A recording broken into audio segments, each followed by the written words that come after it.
வணக்கம் அன்பு நண்பர்களே. இன்றைய தினம் ஒரு அற்புதமான ஒரு காட்சி பதிவு. அதாவது காலை வேளையில் ஒரு நடைபயிற்சி போகலாம் அப்படின்னு சொல்லி மொட்டை மாடியில் நடந்துக்கிட்டு இருந்த பொழுது ஒரு பிரமாதமான ஒரு காட்சி. என்ன எல்லாத்தையும் அற்புதம் பிரமாதம்னு தானே சொல்கிறீங்க அப்படின்னு நினைக்கிறீங்களா? அப்படி இல்லை. ஏன்னா அதாவது குயிலிசை போதுமே குயில் முகம் தேவையா அப்படின்னு சொல்லி கவிப்பேரரசு வைரமுத்து ஒரு பாடல் வரி எழுதியிருப்பார். இன்னிசை பாடி வரும் இளங்காற்றுக்கு உருவம் இல்லை அப்படிங்கிற அந்த பாட்டில் பெரும்பாலும் நம்ம மரங்களில் குயிலினுடைய அந்த ஓசையை நம்ம கேட்க முடியும், இசையை கேட்க முடியும். ஆனால் குயில் முகம் தெரியாது. பெரும்பாலும் அது குயில் தன் முகத்தை காட்டாது. அது நம்ம யாராவது பார்த்துருச்சு அப்படின்னா தலையே வெளியே வராது, காட்டவே காட்டாது.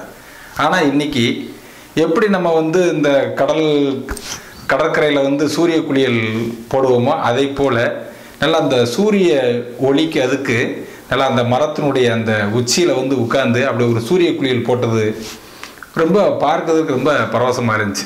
சரி, இது எப்படியாவது நம்ம காட்சிப்படுத்தணும். ஆனால் எந்த காட்சிப்படுத்தினாலும் எதை காட்சிப்படுத்தினாலும் நிச்சயமாக அந்த பறவைகளுக்கு நாம் எந்த விதத்திலும் நம்ம துன்பம் தந்துடக்கூடாது. அப்படிங்கிறது நம்ம கவனமாக இருக்கணும்.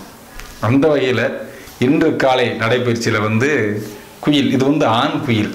ஏன்னா இந்த மாதிரி கருப்பில் இருக்கிறது எல்லாமே ஆண் குயில். பெண் குயில் எப்படி இருக்கும்னா அந்த சாம்பல் கலந்த வெள்ளை கலராக இருக்கும். ஆக இந்த குயிலை இன்று பார்ப்பதற்கான காட்சிப்படுத்துவதற்கான ஒரு வாய்ப்பு கிடைத்தது.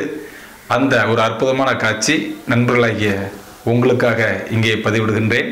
குயிலின் சூரிய குளியலை நீங்களும் கண்டு மகிழுங்கள். நன்றி, வணக்கம்.